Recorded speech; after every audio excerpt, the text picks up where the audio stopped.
Hello friends, स्वागत है आपका धैर्य मेजर पॉइंट में।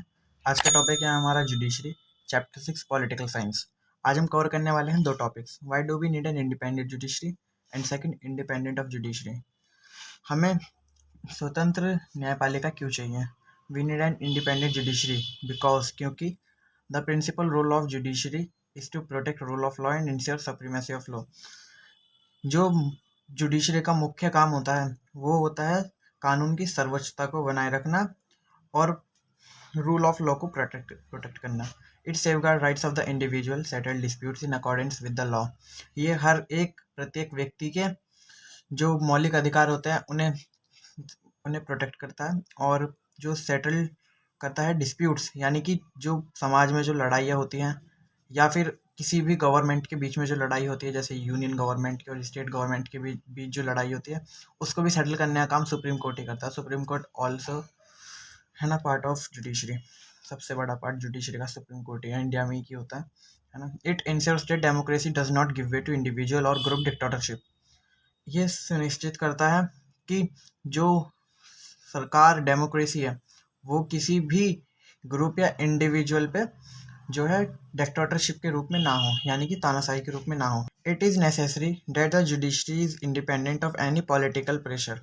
ये तय होता है कि जो जुडिशरी होती है, जो हमारी न्यायपालिका होती है, वो स्वतंत्र होती है किसी भी प्रकार के पॉलिटिकल प्रेशर से, राजनीतिक दबाव से, या एक्सटर्नल प्रेशर कह सकते हैं। इसमें यहाँ लिख लेते हैं EXTER, एक्सटर्नल प्रेशर, किसी बाहरी शक्ति से और किसी भी पॉलिटिकल प्रेशर से, यानी कि राजनीतिक दबाव से। नेक्स्ट, इंडिपेंडेंट ऑफ जुडिशरी, न्यायपालिका की स्वतंत्रता है। The other organs of the government must not restrain the functioning of the judiciary in such a way that it is unable to do justice. जो सरकार के अलग ऑर्गन होते हैं, जैसे ऑर्गन कहते हैं एग्जीक्यूटिव और लेजिस्लेचर, तीन ऑर्गन होते हैं ना सरकार के, गवर्नमेंट के तीन ऑर्गन होते हैं, एग्जीक्यूटिव, लेजिस्लेचर और लास्ट जुडिशरी। ये तीन ऑर्गन होते हैं। अभी हम ये वाला पढ़ रहे हैं, तो इसमें ये लिखा है कि जो जुडिशरी है उसके काम में ये लोग जो है दखल अंदाजी नहीं कर सकते हैं, कोई भी रिस्ट्रेन नहीं कर सकते हैं। और इसका मतलब ये है कि ये दोनों ऑर्गन्स जो है जस्टिस नहीं कर सकते। जस्टिस जो है जुडिशरी के हाथ में है करना। The other organ of the government should not interfere with the decision of the judiciary. इसमें ये भी लिखा है कि जो न्यायपालिका के डिसीजंस होते हैं उनमें भी ये इंटरफेयर नहीं कर सकते हैं। एग्जीक्यूटिव और लेजिस्लेचर, विधायिका और कार्यपालिका, न्यायपालिका के किसी भी डिसीजन में इंटरफेयर नहीं कर सकते हैं। जजेस must be able to perform their function without fear and favour.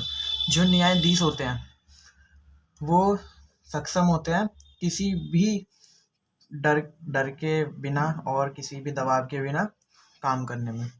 मतलब कोई भी काम है, कोई भी फैसला करना है, तो वो किसी भी बिना डर के कर सकते हैं, बिना किसी दबाव के कर सकते हैं। Next, judiciary is a part of the democratic political structure of the country. It is therefore accountable to the constitution. Judiciary एक डेमोक्रेटिक पॉलिटिकल स्ट्रक्चर है ना, उसका ही एक पार्ट है, इसलिए वो कॉन्स्टिट्यूशन में अकाउंटेबल है। तो थैंक यू वीडियो को देखने के लिए। अगर ये दोनों टॉपिक समझ आए हो तो वीडियो को लाइक कर देना और कमेंट कर देना PDF। इसके ये हैंड रिटन PDF नोट्स आपको मिल जाएंगे। और टेलीग्राम चैनल पे अगर आप हमारे नहीं हो तो आप हमारा टेलीग्राम चैनल ज्वाइन कर सकते हैं, लिंक डिस्क्रिप्शन में जाके ज्वाइन करिए, वहाँ आपको सभी PDF मिल जाएंगे। थैंक यू, मिलते हैं नेक्स्ट वीडियो में।